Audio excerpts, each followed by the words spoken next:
koliko puta ste videli da neko krši zakon i okrenuli glavu na drugu stranu? I da li ste ikada duboko razmislili zašto ne želite da se mešate? Iskustvo jedne Nemačke, na primjer, pokazalo je da obični građani mogu mnogo da pomognu u borbi protiv kriminala i da je za tu borbu ključna spremnost celog društva da se suoči sa problemom. Moja gošća ovog jutra je Sonja Stojanović-Gajić, direktorka Beogradskog centra za bezbednosnu politiku. Dobro jutro, dobrodošli. Dobro jutro. Na koje sve načine organizacije civilnog društva mogu da doprinesu borbi protiv organizovanog kriminala?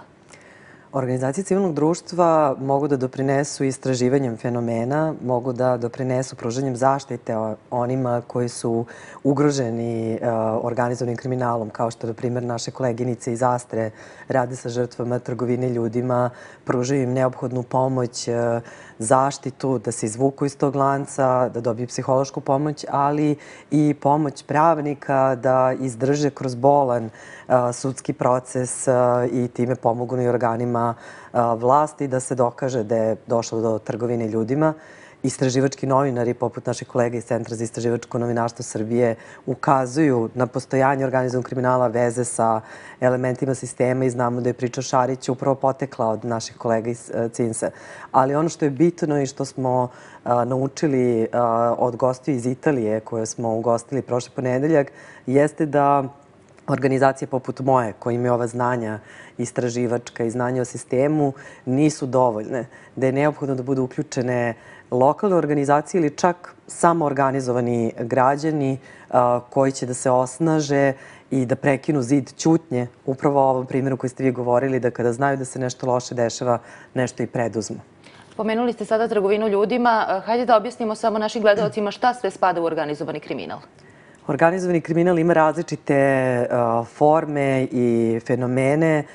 Poenta jeste u tome da postoji mreža, dakle, ona konzervativna definicija je da je više od 3 aktera uključeno u organizaciju nekog krivičnog dela, ali obično organizovani kriminal ima različita lica. Dakle, ima nelegalno lice, recimo prodaju droge, i legalno lice, odnosno pranje tog novca kroz legalne tokove, kupovinu zemljišta, hotela, firmi. I to je nešto što smo takođe naučili od kolega od Italije, odnosno šokirali se podatkom da je zapravo svega 20% prihoda mafije u Italiji sada od trgovine drogom, a da je 80% od legalnih tokova, odnosno od korupcije legalnog sistema. Kako nevladine organizacije mogu da istražuju te neke aktivnosti kriminalnih grupa? Na koji način, kojim metodama? Mislim da je to dosta teško, ali je moguće. Ako pogledamo ovaj upliv u legalnu sferu, onda istraživanje, recimo, procesa javnih nabavki kao jednog od glavnog izvora za pranje novca i uticaja na tržište je jedan od načina da se ukaže na postojanje organizovanog kriminala, ali ono što bi mi sad htjeli da podelimo kao poruku, što smo čuli od kolega Italijana, da to treba krenuti od lokalnog nivoa, od opipljivog nivoa, od prijave reketa, od prijave iznude, od prijava slučaja za koje znamo, i da to ne treba da rade pojedinci sami, jer ste onda laka meta kriminalcima, već da je ključ u tome da to budu grupe građana koje će biti solidarne, koje će razgovarati s medijima i koje će, kada se rastraše, napraviti i kontakt sa institucijama koje su zadužene za borbu protiv organizovanog kriminala. Da, kažete čovek treba da bude svestan svega toga što se događa oko njega i ako se trudi da utiče na pozitivan način, bolje će mu biti i okruženje u kome živi. Dakle, i da građani mogu da se uključe u rad nevladinih organizacija i u borbi protiv kriminala. Ali kako? Evo, na primjer, kod nas se ljudi plaše čak i da svedoče. Ne samo kod nas, svuda se plaše. Evo, mi smo objavili u ponedeljak vest upravo o ovom gostovanju kolega iz Italije i Nemačke koje su imali iskustvo suprotstavljanja organizovanom kriminalu, i komentari na jednom od web sajtova medijskih su bili upravo to: strah me je, nastradaćemo, nije to naš posao. Prvi korak je da prevaziđemo taj strah i da bi to radili, opet ponavljam, ne treba budemo sami. Dakle, navešću jedan konkretan primer. Palermo, Italija, je jedan od najpoznatijih delova Italije po mafijaškim aktivnostima. 1992. godine jedan od vlasnika restorana se individualno suprotstavio, objavio lokalnim medijima da neće da plati reket. Dobio je veliku podršku, ali je on sam izašao i posle nekoliko meseci mafija ga je ubila. 2007. 7 mladih ljudi je želelo da otvori svoj kafić posle studija i shvatili su kad su računali troškove šta im treba da otvore kafić, da moraju da računaju i reket. I odlučili su da neće da prihvate to i napravili jednu gerila akciju izlepivši ceo grad nalepnicama koje liče na umrlice, u kojima su rekli ne reketu, adio pizzo. Pizzo na italijanskom znači kljun, znači kljucanje reketa i od firmi i od velikih preduzeća i od kafića. I izlepivši grad, oni su postali tema, počeli su da im se javljaju kafići koji su želeli tu nalepnicu, znači počeli su da umrežavaju ljude, tako da se povećao broj ljudi koji su rekli ne reketu, a ono što je takođe bitan korak je da su lepili plakate plativši reket gubim dignitet ili integritet i dakle podržali su da ljudi ne kupuju u firmama koje nemaju nalepnicu ne plaćam reket.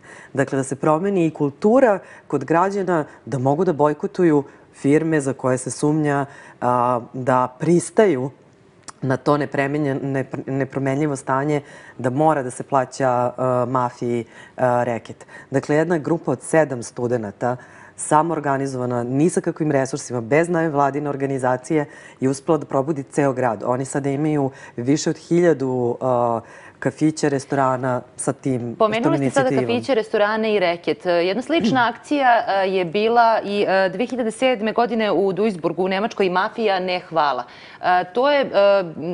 Ta akcija je zapravo izazvana ubistvom, mislim, 7 ljudi i ideja je bila da se ohrabre vlasnici restorana, vlasnici prodavnice, vlasnici bilo kakvih radnji da se suprotstave reketašima. Kakav je bio rezultat te akcije u Nemačkoj? Mi smo upravo imali u ponedeljak gošću poslanicu italijanskog parlamenta, gospođu Garavini, koja je izabrana glasovima italijanske dijaspore, dakle iz cele Evrope, i ona je pokretačica te akcije Mafija ne hvala i bilo je vrlo dirljivo čuti od nje zašto se u ovom slučaju svega 9 restorana okupilo da osnuje Mafiju non danke. Posle ovog ubistva u nemačkim medijima su izašli natpisi da je cela italijanska zajednica, svi restorani su povezani s mafijom, čim je takvo ubistvo dramatično moglo da se dopusti. I onda su oni bili zapravo isprovocirani ne samo činjenicom da plaćaju reket, već i slikom u okruženju. I mislim da bi to bilo uporedivo recimo sa slikom naše dijaspore u Beču ili u Švedskoj, tamo gde nas ima mnogo. Okupili su se oni i gospođa Garavini, koja je tada bila socijalna radnica, šta bi mogli da urade. I onda, poznajući ovu inicijativu o kojoj sam ranije pričala iz Palerma, ne reketu, rešili su da sličnu stvar urade i u Nemačkoj. Uradili su konferenciju za štampu, dakle, kroz medije su poslali poruku da oni ne pristaju na tu sliku da su svi Italijani mafija i da ima Italijana koji kažu ne mafiji, znači vlasnika tih italijanskih restorana. Pridružilo im se još restorana, ostvarili su kontakt sa policijom i dogovorili da policija jednom mesečno u civilu dolazi i ostvaruje kontakt sa njima, znači prati situaciju, i već 3 meseca kasnije, kada je došla agresivnija mafijaška ekipa tražeći da plate reket, činjenica da su imali mrežu im je omogućila da se međusobno upozore, da u kontaktu sa ovom policijom koju su napravili ranije informišu svoje članove koje informacije da skupljaju, šta je bitno da skupe ovim iznuđivačima kako bi mogli da pomognu policiji da uhvati ljude koji su ih maltretirali. I znači to iznuđivanje je krenulo početkom decembra, već do kraja godine, pre Nove godine, uspeli su da uhvate te iznuđivače i da čak 54 vlasnika restorana podnese i krivičnu prijavu. Dakle, da preuzmu i zakonsku akciju. Zapravo su ostvarili jedan veliki uspeh. Sad, Sonja, da li vi možete da zamislite da se nešto tako pokrene u Srbiji i da ljudi odreaguju na sličan način kao što su odreagovali, na primjer, u Palermu ili u Duisburgu? Pa u Srbiji već postoji takvo iskustvo, do duše izolovano kao ostrva. Svi znamo za Lazarevac. To sam htjela da kažem. Dakle, tu su ljudi rekli dosta nam je. Možda nije najadekvatniji način na koji su postupili u smislu deleći privatne podatke drugih građana, ali su rekli dosta nam je, svi znamo šta se dešava, nešto mora da se uradi. Takođe, manje poznat slučaj Sizifova posla iz Bačke Palanke. Dakle, bila je tuča masovna u selu, 9 mladih ljudi je završilo u bolnici, policija nije napravila nikakav izveštaj, ništa nije uradila, građani su se organizovali u udruženje koje, pogledajte kako se zove, Sizifova posla. Dakle, već su u najavi rekli da je to jedan težak posao, upravo da bi videli zašto policija i, da kažem, lokalni moćnici su uopšte doveli do te tuče i zašto se ništa nije uradilo. I evo, već 2 godine postoje i rade na toj temi. Interesantno je to da su, dakle, građani spremni da se pokrenu, da reaguju i da se samozaštite praktično. I sada treba raditi na tom nekom podizanju svijesti. Međutim, treba osnažiti institucije. Nijedan čovek neće da dođe da kaže sad ću ja da prijavim kriminal ako misli da mu je zbog toga ugrožen život. Dakle, kako da se ljudi osjećaju sigurnim da urade tako nešto? Da, vi ste potpuno u pravu. Ja mislim da još uvek ne postoji svest i rastrašivanje kod nas, ali ne može ni da postoji ako ne postoji potencijal i na strani institucija. Dakle, upravo ovaj primjer koji smo naveli iz Nemačke pokazuje da nije značajno samo represivno delovanje policije kroz specijalne timove za borbu protiv organizovanog kriminala, već je potreban i rad policije u zajednici. I mi se nadamo da će, recimo, sada u novom zakonu o policiji te odredbe o obaveznosti konsultacije policije sa lokalnom zajednicom, sa opštinom, omogućiti da se ta vrsta kontakta sa lokalnom privredom, sa običnim građanima ostvari, da građani imaju poverenje da prijave dela. Ali, opet kažem, ne treba čekati ni da institucije budu savršene, bitnije je reagovati. Ajde da nam date savjet, znači kako mi da se ponašamo, kako da budemo aktivni, kako da reagujemo, a da pritom ostanemo bezbedni. Naravno. Dakle, nikako sami, udruženi, dakle, potrebna je grupa i za podršku. Potrebno je uvezati se sa organizacijama poput naše, Astre, većih organizacija koje znaju sistem i koje onda mogu da pomognu možda i u posredovanju, postavljanju kontakta i sa policijom, tužilaštvom. Potrebno ići kroz medije. Javnost je velika zaštita. Dakle, kada imate javnost, onda možete da pozovete i druge da vam se pridruže. Onda ste manje meta. Dakle, tek udruženi i umreženi i moraju se sistemski menjati stvari. Htela bih navesti još jedan primjer iz Italije.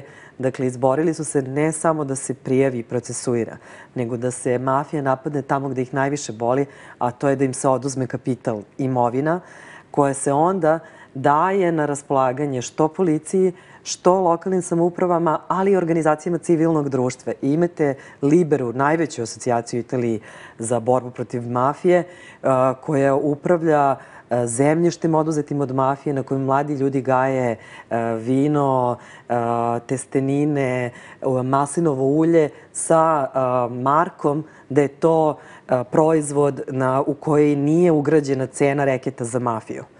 Dakle, moguće, ako može u Italiji, zašto ne bi moglo i kod nas? Sonja, hvala vam što ste govorili za N1.